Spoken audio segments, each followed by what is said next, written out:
Luis Barcia, presidente de la Academia Argentina de Letras, está con nosotros hoy en Dímelo Tú. Y que esté acá con nosotros esta noche se debe también al tesón de su madre, que desoyó el consejo de su médico, que le había dicho que no podía tenerlo en ese momento, porque su madre era grande, tenía 50 años, cuando se quedó embarazada y era usted quien venía. Y ella dijo, no, yo voy a seguir adelante. ¿Ese tesón es suyo también? ¿Usted sí, yo le di eso de la vieja. Su vida con yo me enteré tesón? tarde de que yo era producto de la voluntad no abortiva de mi madre. Yo era el octavo, ya mi madre estaba internamente bastante desahuciada.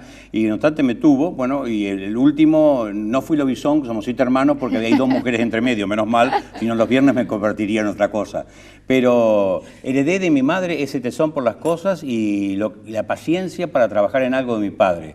En casa no había casi libros, pero me tuvieron la suerte de llevarme si yo jugaba con unas señoras de la esquina a los 4 años, que eran maestras y me enseñaron a leer a los 4 años, y yo lo aprendí sin saber, casi sin darme cuenta, aprendí a leer primero, después a escribir, y desde entonces no dejé nunca este acompañamiento. Por eso la gente que dice yo me aburro, bueno, yo no me aburro nunca, porque aunque esté solo y sin un libro. Yo tengo mucha memoria, ahora no, pero la hija también de la paciencia y la disciplina. Eso es interesante, ¿no? Porque estuve leyendo por ahí que usted en realidad la memoria la ejercitó muchísimo, porque se aprendía 100 sonetos, 1 por día, y esos sonetos, digamos, los supo y los sigue sabiendo hasta hoy. Sí. O sea que la memoria es como la base de la inteligencia, según decía Borges, ¿no? Y mire, cuando Borges, Mallea y tanta gente elogia la memoria, los ministros de Educación dicen que no hay que cultivar la memoria ni pedir a los chicos que aprendan de memoria. Lo que pasa es que los maestros son incapaces de retener un poema. Es increíble eso. Esa es una negación. Si usted sin memoria no tiene coherencia de vida, entonces es elemental.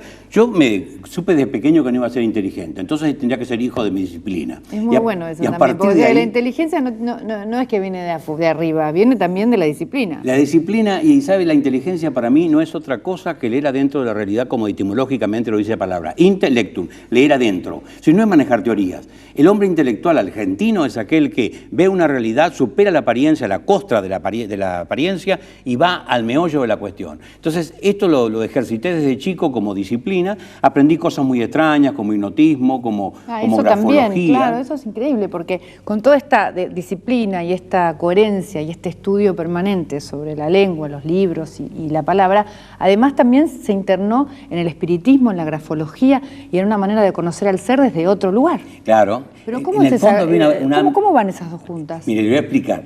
En el fondo en mí había un ámbito, una ansia de dominio de la realidad, ¿no? Yo era pequeño, un poder que quería ejercer, por eso conocía a las personas a través de la letra, me daba una ventaja sobre ellas. Claro. En hipnotizarlas, un doble. Yo hipnotizar aprendí con los libros de Paul C. Jagot, que los publicaba la editorial Tor, que los tenía todos, 8 tomitos en casa, ¿no? Y aprendí leyendo y practicando con los compañeros de aula. Entonces, primero era ejercer la fijación de la vista, entonces me pintaba un punto negro en la frente y frente al espejo estaba durante 15 minutos, 20 minutos, hasta que entraba mi viejo al baño y me sopapeaba la cabeza para que dejara esa estupidez. Bueno, empecé a practicar con los muchachos en el aula, después en las rabonas que hacíamos, insensibilizaba una mano, clavaba una aguja, y así fue desarrollando esto hasta que llegué a la colimba y me sirvió muchísimo porque me dio cierta precedencia en el trato por parte de los jefes, igual que la grafología que también aprendí por libros, por eso los libros leo tanto, por libros, me permitió que yo empezara a contestar las cartas de los cabos, y los cabos entonces empezaron a bajar el nivel de exigencia conmigo. Yo tuve infantería de marina 2 años y yo contestaba adecuándome a lo que interpretaba que la muchacha era por la letra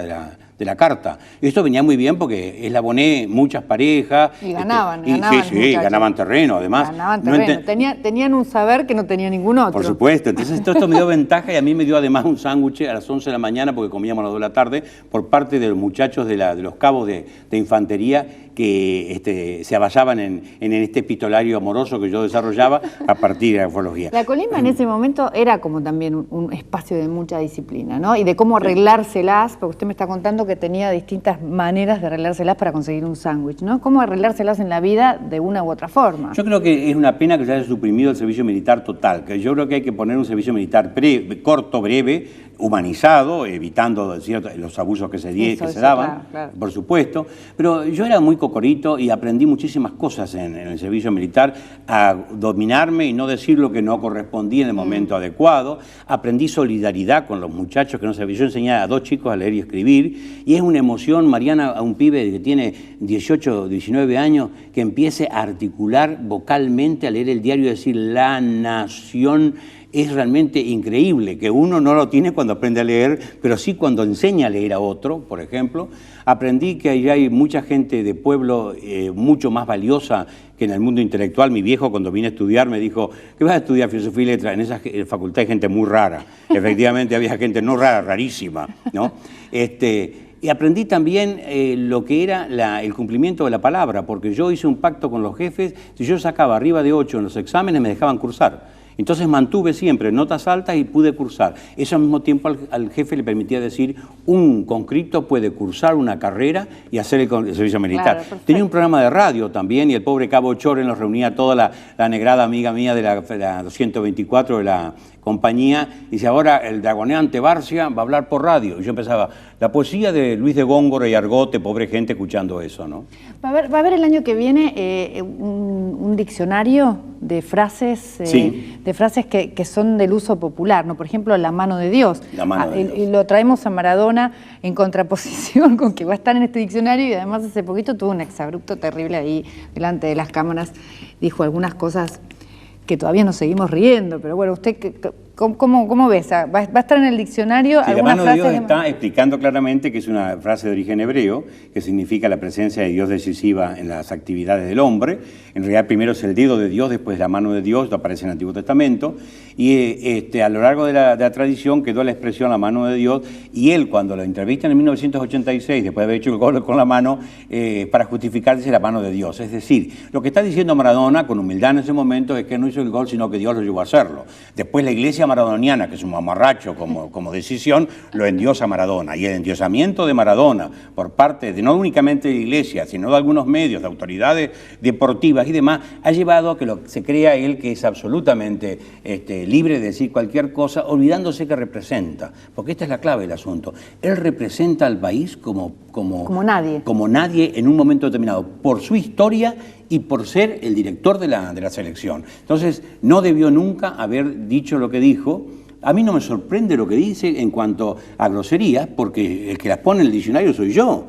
El que pone los 15 sinónimos de pene en el diccionario nuestro soy yo. El que pone... Y los pone nomás. Y sin problema. Perfecto. Y además, tenemos 16 variantes de felacio, a lo que aludía él en el diccionario. Sí, no me rasgo las vestiduras, sino que hay una falta de decoro, de autogobierno, y el sentido de representación que él tiene en este momento nos deja muy mal parados, da pie a que todo el mundo basuree a la Argentina a partir de eso. Entonces, el rencor personal se canaliza por otro lado. Fue una aberración haber dicho eso, y todavía más aberración aquellas autoridades que lo respaldaron y lo siguieron sustentando.